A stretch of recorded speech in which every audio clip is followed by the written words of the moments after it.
And before we get into it, guys, this episode was brought to you and powered by BetUS. They're doing something special, 150% bonus on your first deposit to $2,000, on your second and third it's 125. We got the usual crew here, but normally we are on the Roundtable Network. Shout out to them. Now we are here. We're just trying to show off what we can do with all our numbers combined, and I'm so excited. We got Harley, we got AD, and we got Mr. Houston Texans. Guys, you know why we are here?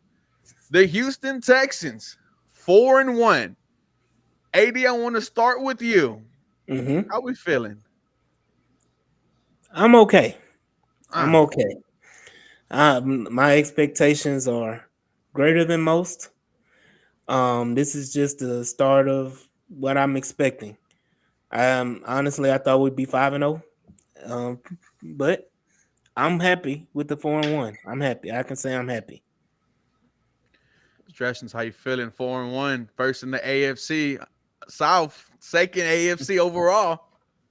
I'm big blessing, man. I mean, obviously, there's a lot of concerns that we all have, and they're all justifiable. But like even with all of that, like you said, we're 4-1 with a 2-game lead in the division. CJ Stroud has yet to play anywhere near his best ball. The whole team in general. So I mean, walking away 4-1 without having played nearly our best ball, I mean, that's looking good for me. You can't ask to be in a better spot. Harley, the handsome man, the Houston Texans. They're 4-1. How we feeling? Yeah, I'm content. I'm pretty Mm-hmm. pretty happy. I thought they would be 4-1. I thought they would lose to the Buffalo Bills, and hey, tick for tack, they ended up losing to the Vikings, and you beat the Bills. So overall, I think it's still impressive to beat a team of that caliber in any way, and you got a W. You're 4-1. My hope is that better football's ahead. Better football's ahead, and we could start with this matchup. Sessions, we'll go to you. Houston Texans 23-20 came off of a Kaimi Fairbairn 59-yard field goal from the logo to win it. This was another intense game for the Houston Texans. First half, it looks like we were going to run away. Second half, not so much, man. Thoughts on the game? I mean, it's the same old story as pretty much 80% of the games last year, and a pretty reoccurring theme this year. How I got my name, Houston Stressins. Every game is stressful as hell for no reason. Like you mentioned, the box score, we dominate, and we still find a way to keep the game close, whether it's turnovers, penalties, everything in between. But all that being said, we found a way to win. There was, a lot of good things and some bad things. Most notably to me was some bad clock management and decisions late in the game that were frustrating, but found a way to win, and hopefully we improve those things going forward and don't lose any games that we should win. I 100% agree. AD Stresson's he mentioned that there were some goods. Let's talk about one of them. Stefon Diggs against his former team, 6 receptions, 82 yards, averaging 13.7 yards a catch. Not the dominant day we were expecting, but Stefon Diggs, but nonetheless, one of the reasons why you were, victorious, really stepped up when Nico was out. It was a good day for number one, man, and it meant a lot to him. He said post game. Yeah, absolutely. And it helps that he outgained and outperformed the whole wide receiving core of the Buffalo Bills. So you can, you kind of drop your nuts on that, on that fact. But yeah, Stefon Diggs is a leader. We all know he's a leader, and he knows he's a petty leader too. But he's very, very energetic, and he shows, the team supported him and know internally how important this game was for him. And he just went out there and did his thing. As always, he's always available, always there when you need him. I think this whole season he's always been there in the crunch time when you need one of those crucial first downs. Steph is going to get it for you.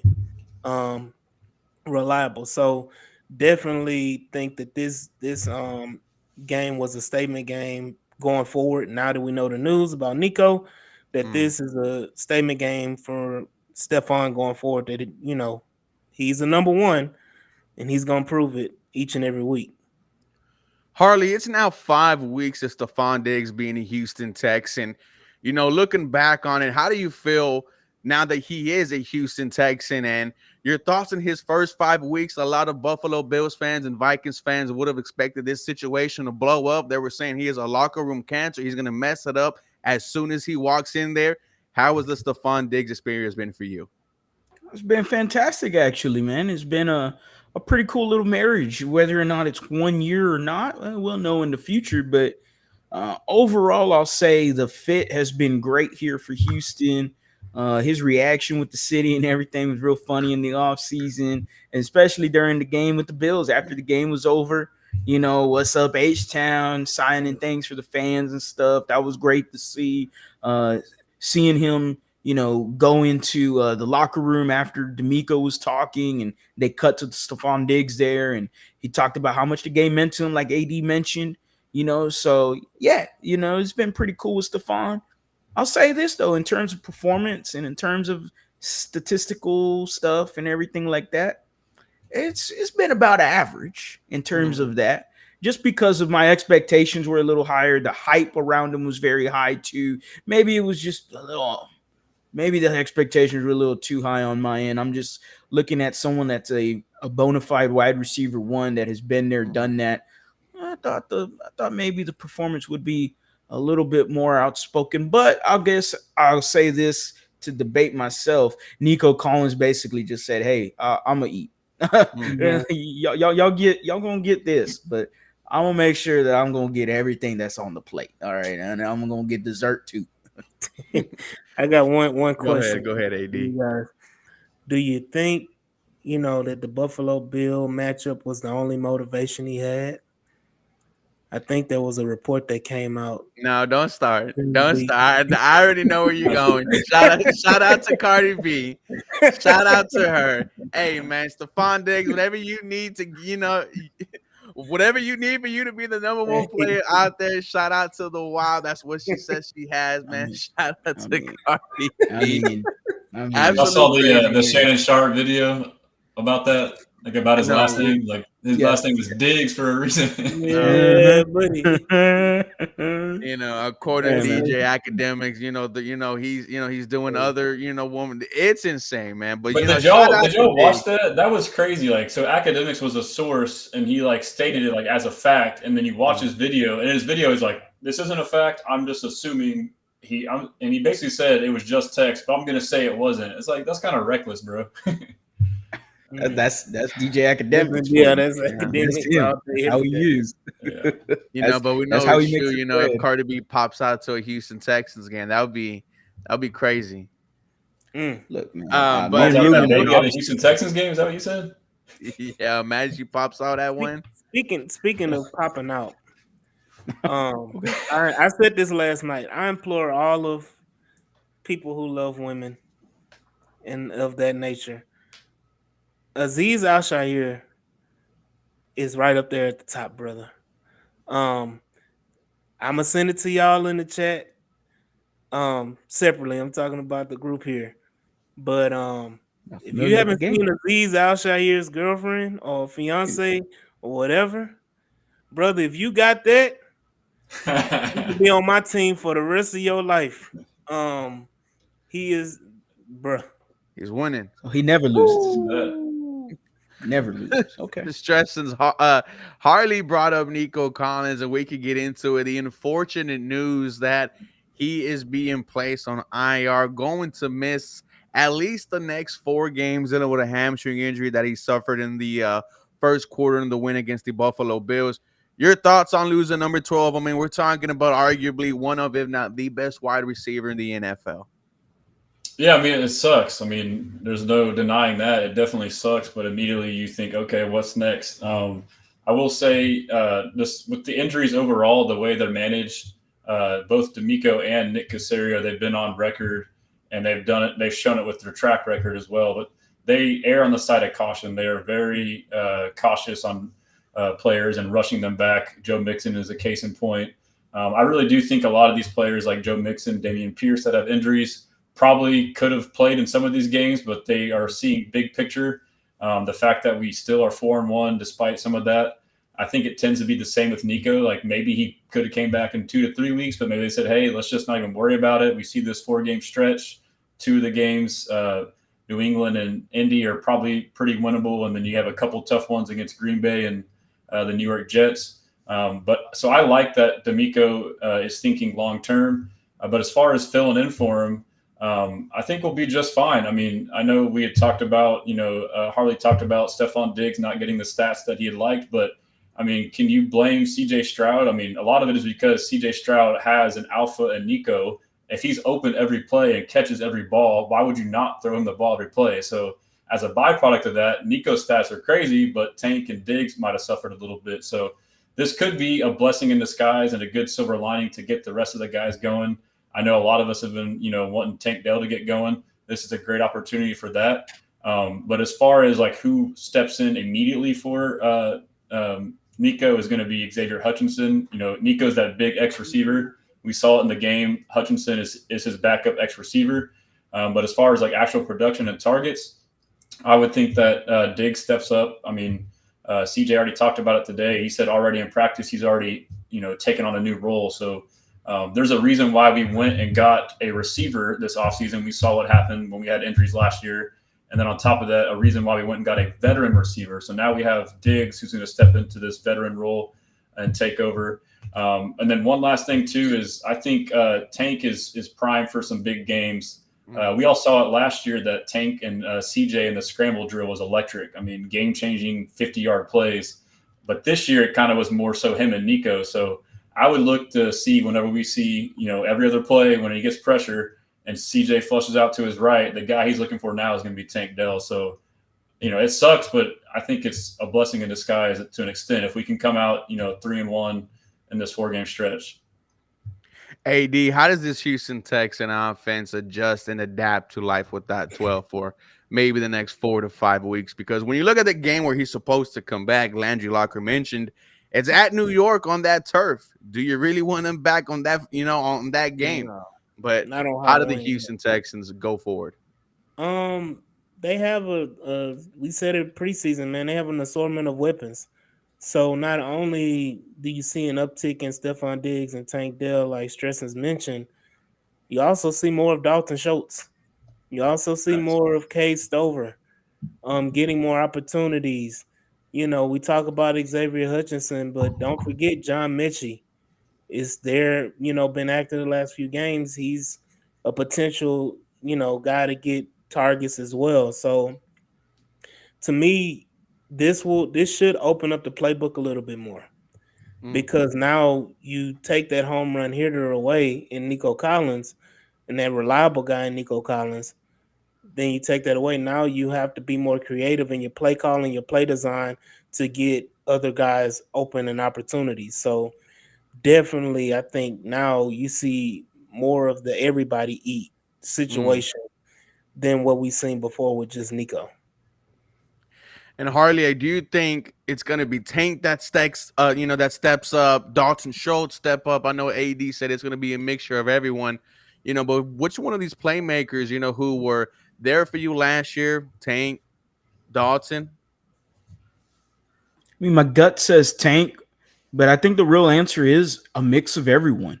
This was the reason why you get Stefon Diggs is you had an offense where Nico Collins and Tank Dell didn't exist. And yeah, Noah Brown, hey, kudos to him for having his little back-to-back 100-yard game. But that wasn't very fun offense when it got to a time where you're going, man, kind of missing some Nico and Tank right now, So with the addition of Stefon Diggs, yeah, does it suck? Obviously, you want to be fully healthy every single game. It's not going to happen. I'm in the same alignment as Stressens. I think this is just a precaution. Nico's probably going to be healthy within 2 to 3 weeks. And hey, put him on the IR. Why put him out there at MetLife Stadium, New York Jets on Halloween? There we go. Halloween. Scary like, we should just forfeit that game. Don't even play. Come on, man. Like it feels like an L written all over it. Like it just sounds scary. Just come out of there healthy. You come out that game healthy, that's a dub in my opinion. That's a dub. But I mean, I want to say Tank though. I will say, just because whenever Nico did go down in the first half, Tank Dell did get a lot of targets his way, some catches his way. Second half, we had an implosion on offense, so I'm not going to throw anything towards Tank there. But I want to see Tank get involved more. That's who I'd like to see. Some implications could be that, hey, maybe Xavier Hutchinson, given that Stefon Diggs is on this implied 1-year marriage, maybe Xavier Hutchinson or John Mechie show you that glimmer of, maybe that could be a guy that we can utilize next year a lot more and maybe be more comfortable. That's what I want to see. Can Mech do one of those like, oh, okay, I'm pretty comfortable with them moving forward going into next year? That would be interesting to see in this 4-week span. As we move on to the game, hopefully Nico. Hey, Ruben, I got one more thing to add on that, if you don't mind. Yeah, what's interesting to me is that Nico's the big body X receiver, and that's what Hutchinson is behind him. But the difference is Nico's the big body receiver that can stretch the field. He runs a 4.4. Hutchinson can't. So a couple things is, typically your X receiver is on the field every time, no matter personnel, if it's 2 tight ends or whatever. If there's 2 receiver sets, 1 receiver set, they're always on the field. So one, will they take him off if they want to spread the field and use Tank and Diggs? And then 2, the chat has made some good points. I know a lot of us may not want to hear this, but Robert Woods is another guy who they're going to use to step up. We don't want to hear that, but that's what's going to happen. And CJ, that was one of the first names that CJ dropped in his press conference today. But really, I don't think though. I mean, because he's an outside receiver, so I mean, Mech and Woods, I would like for Mech obviously to be involved, but it's really just going to be Hutch will be the guy that steps in, and now it's just getting the ball to Tank, Diggs, and the tight ends. So let me say this: if Robert Woods catches another punt inside the 5 or 10-yard line again, oh my God, he needs to go. I'm sorry. That's another topic, but Tank Dell needs to be the punt returner. It makes no sense not to have him back there, bro. I'll say this. Because wait till he gets hurt. They're going to start screaming why you had him back there. Yeah. But the injury risk on punt return is minimal, bro. I'm like, at this point, put John Mitchell back there. I want to say this. Steve Sims did the same exact thing. Then Robert Woods did the same exact thing. And what really irks me is that Woods is a veteran. So you would think he would know not to do that. So my attention not goes to Woods and Sims. It goes to Frank Ross, because to me, that is something you're being taught. And that is something where I'm like, okay, Frank, wait a minute.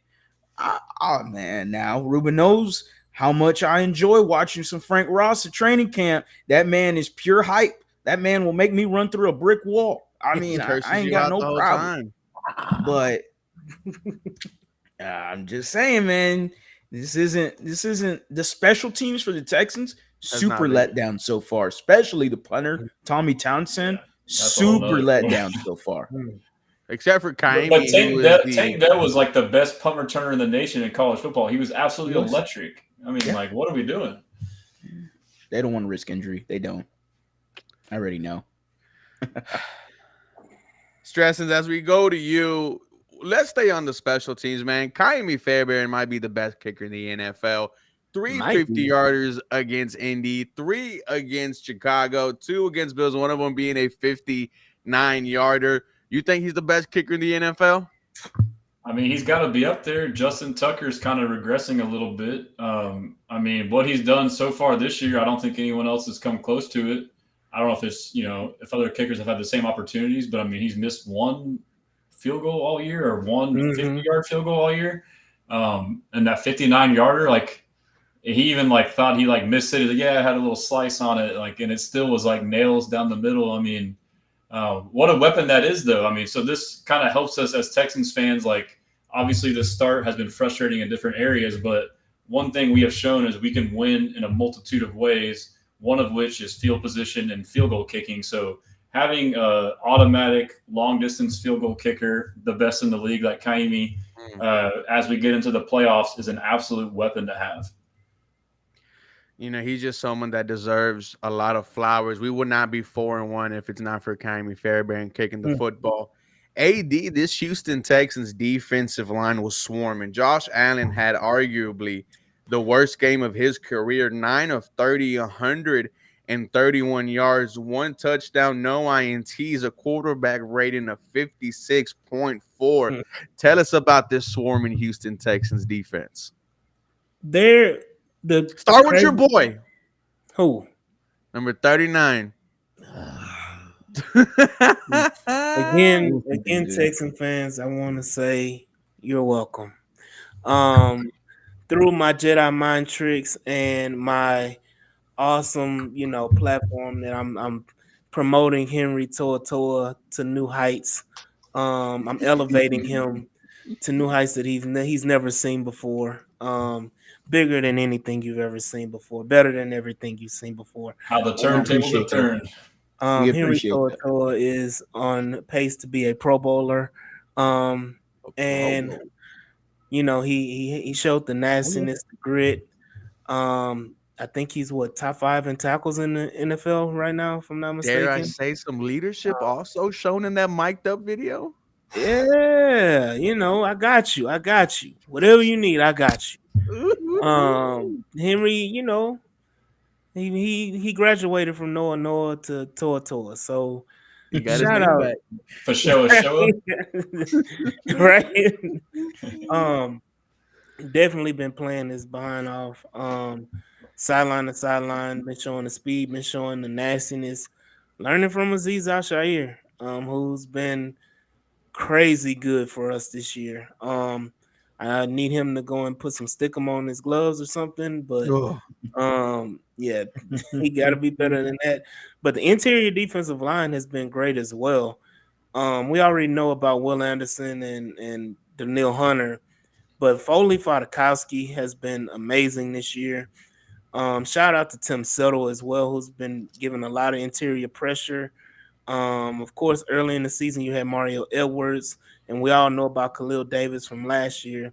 So the defensive line has been stout, even though we were missing a few pieces. But I do want to acknowledge and shout out Dylan Horton. Came back and played the whole game and was effective in this game as well. So shout out to Dylan Horton, who came back from cancer, stage 4 cancer, was in remission and came back quicker than what we thought. I thought he was going to be out the whole year. Came back and he's already making an impact in the game. But yes, this defense is swarming. This defense is fast. This defense is violent. This defense is sticky in coverage. Whatever you can talk about, this defense has it and shows it. You want to talk about Kaimi winning us games? The defense, for damn sure, is the reason why we're 4-1 right now.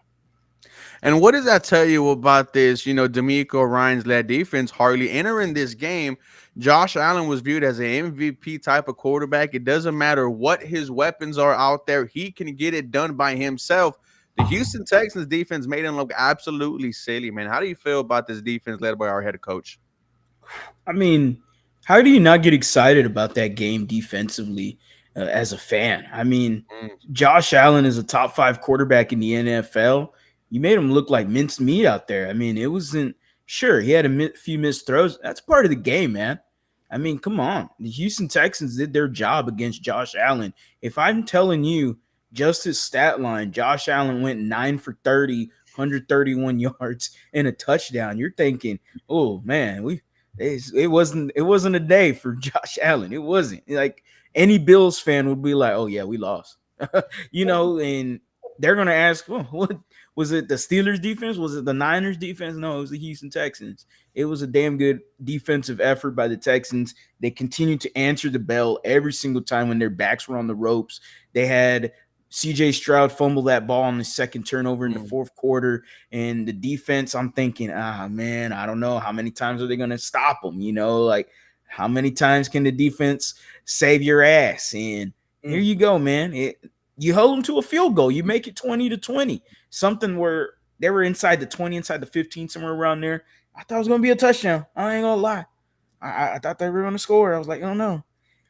Regardless of the Bills, needing to be investigated because, a concussion issue with Josh Allen. But that besides the point. Horrible. Little smelling salt. BS, boom. Get on in. Smelling salts, man. Yeah. Crazy work by the Bills there. They need to be investigated. Yeah, I got a stat. I just realized looking at the last 5 games, the Texans have only allowed one 200-yard passer this whole season. Ooh. And that was week 1 against Anthony Richardson, who had 234. IR5? Those are like from one play. Yeah, from 3 plays, really, yes. Yeah, or to take one of those 3 plays away is under 200. Right. know, So Sam Darnold had 4 like touchdowns. Sam Darnold only had 181 yards I passing. know. But hey, taking Josh Allen's 9 for 30, 130 yards, he had freaking 50 on a 5-yard hitch route. Right. That was a You false take that start away. and a push off. He Shout don't out even to have Keon a Comer better- for getting that. Stresses, Hey, I but I want to think ask this you. points to a bigger overall theme, though. Like D'Amico Ryans is a defensive-minded head coach, and this is a reason why our games are so close. Is he knows how good that defense is. This is the way he wants to win games. Like we don't want to win games like this because it's stressful, but he wants to lean on that defense. He wants to be conservative as hell, play the field position, and have the defense win. But hopefully, we get away from that. I wanted to stick with you, Stressins, and ask you about Derek Stingley. Once again, it seems like when there's a big moment for the offense and they need a play, they test number 24 and he shuts it down. How has he been this season for you, man? Entering this year, I was saying if he's healthy, we're talking about one of the best cornerbacks in the game. I think 24 the past 2 weeks has definitely looked like it. How do you think Derek Stingley has been so far? Yeah, so I agree. You mentioned the past 2 weeks. I would say before that, he didn't play up to his standard. I mean, he played good, but we saw what he did at the second half of last year, and then through training camp, he was like the one player that kept intercepting C.J. Stroud. So we know what he's capable of. He's an All-Pro player, so we've been holding him to those standards. So early on, he kind of had some bad coverage plays, and I thought an area where he struggled early on really was tackling in the run game, which is actually a strong suit of his and something that D'Amico Ryans really likes from his safeties and cornerbacks is to be physical and in the run game and tackle. But as you mentioned, the past 2 games, he's back to his old self. So that's good to see. I mean, when you have someone of his caliber who can basically just shut down whoever he's guarding, and if they throw his way, it's more likely for him to catch the ball than the other receiver to catch the ball. That's pretty insane. So, if he keeps it up the rest of the way, I think he should be an all-pro season. Harley, as we move to the offense, I think it's a tale of 2 halves. First quarter, it's like, wow, this is what we expected. You could have one play on the offense, boom, it goes straight to Nico for a deep touchdown. The running game was also working for you. And then we saw life without 12. And in the second half, it looked horrible. Your thoughts on the Houston Texans offense? Because when you look at the stat line, you see C.J. Stroud, 28 of 38, 331 yards, 1 tutty, 1 INT, and you only win this game by 3. And it feels like once again we're having this conversation about the Houston Texans offense just kind of not living up to the expectations. But your thoughts on the O in this Buffalo Bills game? I mean, I think you hit it on the head right there. It's a tale of 2 halves. The first half is really what you want to implore on as a Texans fan. You want to really get that first half and make it 4 quarters. Because that first half, chef's kiss, man. I mean, it was just money. And Ruben, you said this, man. It felt like it was easy. Like we said it on Bleacher Report, man. It kind of felt like it was too easy to score in the first half, and you only scored 17. They're lucky the half ended. I'm for real, because Tank Dell was really getting going in that end of the first half. Like, even without Nico, the offense was still kind of moving pretty well. Overall, again, 17 points. Then the second half started, and it went back to same old Texans from the previous 3 weeks. It's it's like you can't get the car started again, and it's like, damn, what's going on? And then we see some things that happen with C.J. Stroud where he gives up back-to-back turnovers. It's like, whoa, never seen this before. Okay, which I don't expect that to happen again. That's just too much of an anomaly when it comes to CJ, especially his mentality. He don't like giving up turnovers.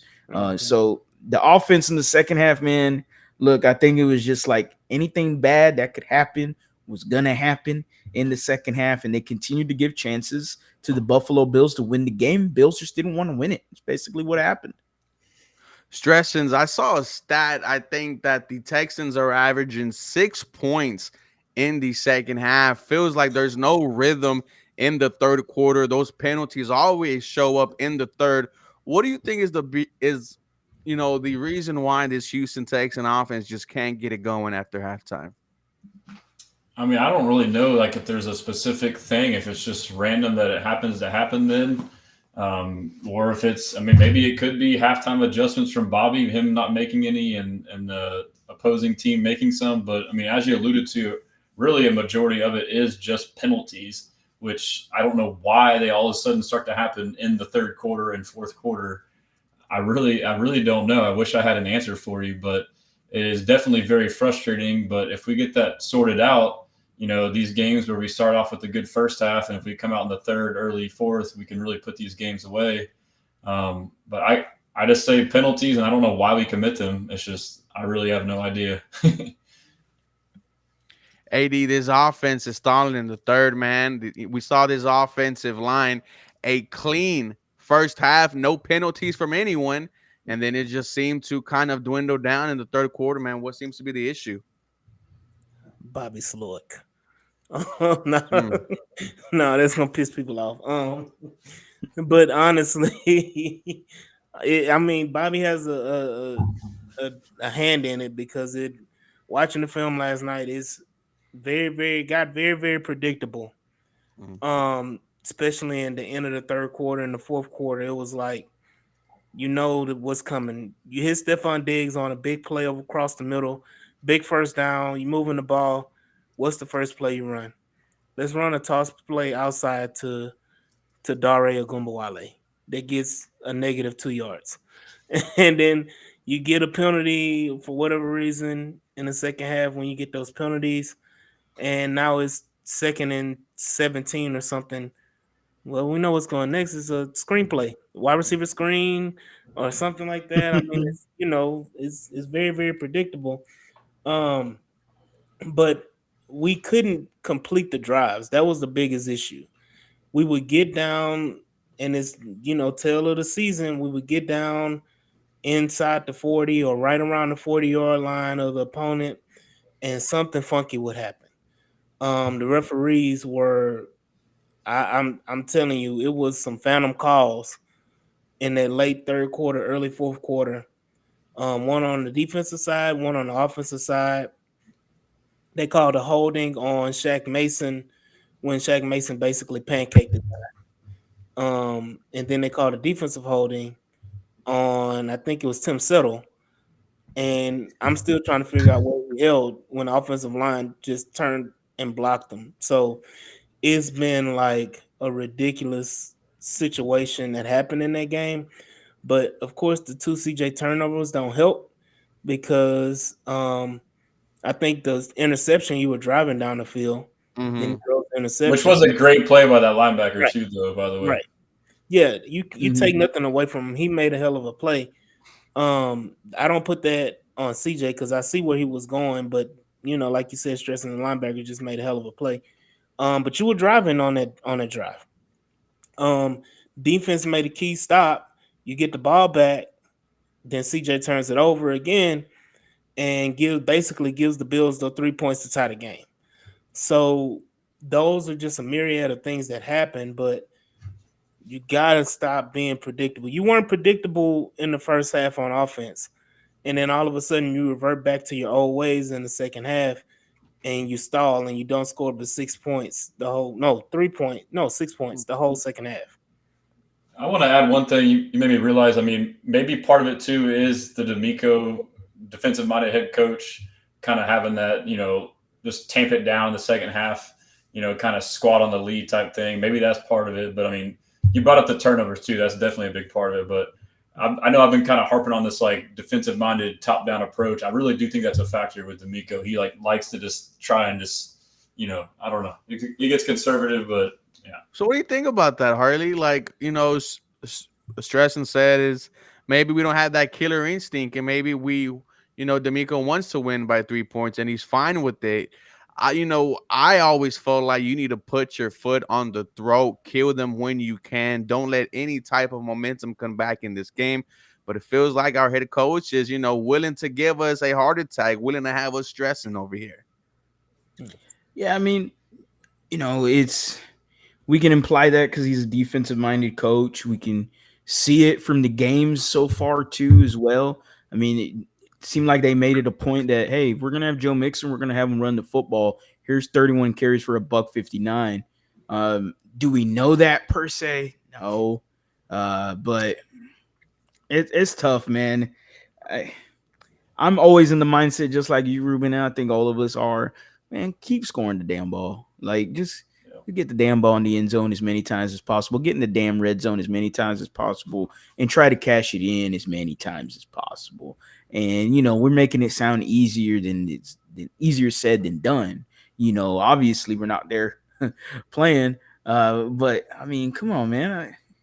I do it in Madden all the time. Come on now. Come on, bro. Sometimes I don't know who it Hey, was. hey, I don't know what chat it was, but in that chat they was putting the Madden plays. And I was like, "Is Bobby playing Madden on Saturday night before the game and coming they up with got the these four plays?" verticals, baby. 4 verticals, the wide receiver screen, the zone. What is Little that? Texas route. Yeah, But this is part of like being like a young team with young players and young coaches, young OC. Like I thought fully last year, like I justified it, like that's fine. But like I was hoping this year, like y'all mentioned, like we would find a way to put games away and have that killer instinct, but it's yet to happen. So it's like very frustrating. Like again, we're dominating games throughout the game, and then we just play with our food. It's the same old story. So hopefully we'll evolve at some point this season. Yeah, one player I want to highlight on offense, and he's had a big moment the past 2 weeks. Dare Gumbawale, 30 yards on the ground, 57 through the air, 7 targets through the air. Last week had the big go-ahead touchdown. This week had 2 big conversions on third down. Man, shout out to Darway just taking advantage of your opportunities. Before we go, I wanted to real quick ask Mr. Stressens about a head coach who was just fired from the New York Jets, Robert Salah. It was a shock to everyone. And, I'm just asking this question because it's a popular topic around us right now. If he wants to, should the Houston Texans entertain the idea of bringing him in here to help out with the staff? Absolutely, and that graphic you had made up and posted was pretty sick too, of him in a Texans coaching uniform. But I mean, why not? I mean, he's familiar with the system. Him and Nico are familiar with each other. As long as it's not, an issue of conflict of interest, if he may come in and try to override people. But if he comes into a role and knows his role, I mean, why the hell not? Hey, you bringing in Salah? just give me my money. Absolutely. I know it would be in a consultant type role, but this would be a pelt on his wall if he comes in as a consultant and helps lead the Texans to a Super Bowl. Absolutely makes it known that you weren't the problem in New York.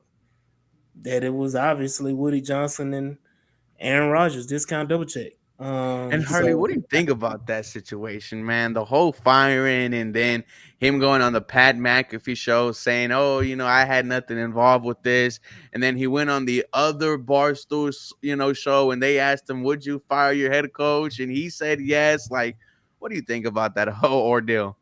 It's messy, man. It's really messy. It's very New For York.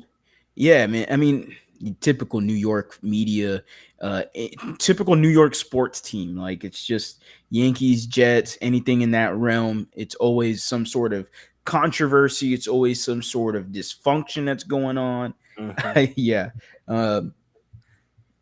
It's tough, man. I don't understand the Rodgers and Salah thing. I don't understand it. Everybody that's been following me for quite some time, I mean, 3 years ago or 4 years ago, I wanted Robert Salah to be the head coach of the Houston Texans. I wanted him here. I loved what he brought as a guy that not was just a hype man, but also his staff overall, was very similar to the Nico Ryans.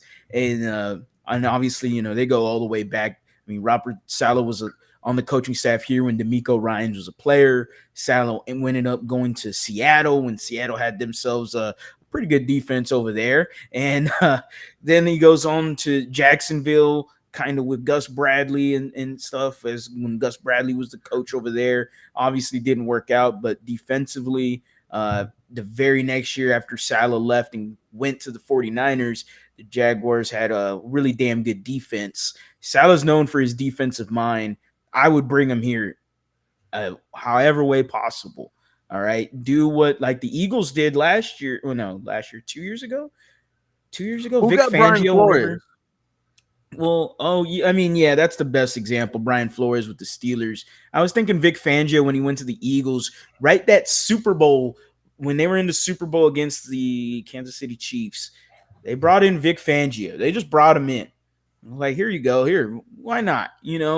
I loved it. I'm not saying that, I mean, we can wait till then. I have no problem being in a Super Bowl. But I would love to bring Robert Salah a lot sooner. I would love to bring him in here, bring him in the building. He knows everybody. He's confident. The people know him here. The building knows him. Unfortunately, he didn't get an interview, but still a little salty about that. All good, man. Nico could bring them all in. Real quick before we go, Houston Texans, let everyone know where they can find you and all your latest work. Yeah, so it's at Texans Commenter on all social media except for Instagram. On there, it's Houston Texans. I just recently launched my website, HoustonTexans.com. It's a work in progress. It's legit, but I'm adding features. One of my big goals is to I made a Discord on there today to where we can all interact on there. But I created profiles where y'all can all make profiles and serve as a link tree at the very least, where you can have all your socials. But I want it to be basically what I've done on social media, like kind of aggregate everything, but also do that on a website so it can benefit all of us. I know everyone works really hard. You can have all your stuff there, and it can be a one-stop shop where people can see you. So go ahead and check that out. I appreciate you guys, man. I've enjoyed this journey. I mean, I've made friends with you guys. Y'all are all awesome. And then even the people in the comments interacting online. I love the Texans community, man. So that's fantastic, man. AD, where they can find you and all your fantastic work. You can find me at the H-Town Rundown at the H-Town Rundown on Twitter or X. The H-Town Rundown podcast on Instagram, H-Town Rundown podcast on Facebook, and also you can find us on our website, the htownrundown.org. Ooh, the handsome man Harley, where they can find. Love that we're so confident we don't even talk about the Patriots game. I just realized that too. That's crazy. I love that we're just that confident. It's just Drake May. It's just Drake May coming in. BetUS doesn't even want to put up a a little slip because they don't know what to expect from Drake May. Like just real quick, Jacoby Brissett's a bum. I think they found out he's a bum. He's washed. He's ass. I think they realize that. I don't think it's, we're going to start Drake May because we need to start Drake May. No, they're starting Drake May because they found out Jacoby Brissett's an absolute bum. And so Drake May, here you go, buddy. Your first game's against the Houston Texans. Last time Texans played a rookie quarterback, Caleb Williams, 13 points. Remember when I said that punter shanked the punt and they got a touchdown off that? Yeah, that was the only touchdown for him. Other than that, 6 points. Caleb Williams, very athletic, can escape sacks. Drake May, not very athletic, cannot escape sacks. Oh, Daniel Hunter, Will Anderson.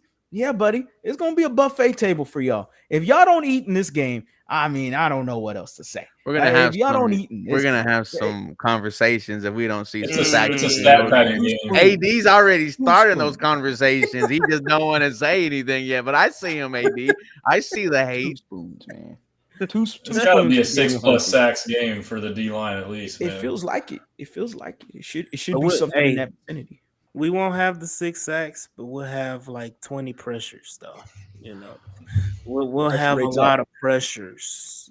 That we need, but we do need like turnovers. We haven't been getting a lot of turnovers. We need interceptions, fumbles. I mean, Dark Tooth is asking. Yes, the H-Town Rundown. You can find me on YouTube as well. H-Town Rundown. And guys, you can find my stuff. Just type in 713 Houston Sportcast, pop right up. Thank you all for being a part of today's episode. We can't wait to be back next week as we break down what happened after the Patriots. Harley is acknowledging the tribal chief. Let us know what's going on. No, real quick before we get off, hey, I know we have a lot of comments, and I know we have a lot of fans and a lot of people that are subbed on the channel that are from Florida. So, hey, man, big blessings for the Floridians, the Texans fans that are in Florida, actually, man. I know there's a nasty Cat 4, Cat 5 hurricane, 170 miles per hour winds. Be safe out there, man. I hope all of y'all are safe out there, for real. Like that's nothing to play with. If you can get out, make sure you got out. You know, I know it's supposed to be landing sometime soon, if not right now. So hey man, shout out to all the Floridians that are Texans fans in Florida in general, of course. But man, I wish y'all the best, man. Wish you the best. I'm following this one guy. His name is Lieutenant Dan, and yeah, he has his boat, out there, and he's not leaving. So everyone's documenting, him. But yeah, shout out to everyone. Hope y'all. In the hurricane, Lieutenant Dan. Well, he only has one leg, so spring. that's why they're calling him Lieutenant Dan. So it's punishment fits the Yes. crime. But Special place boys, for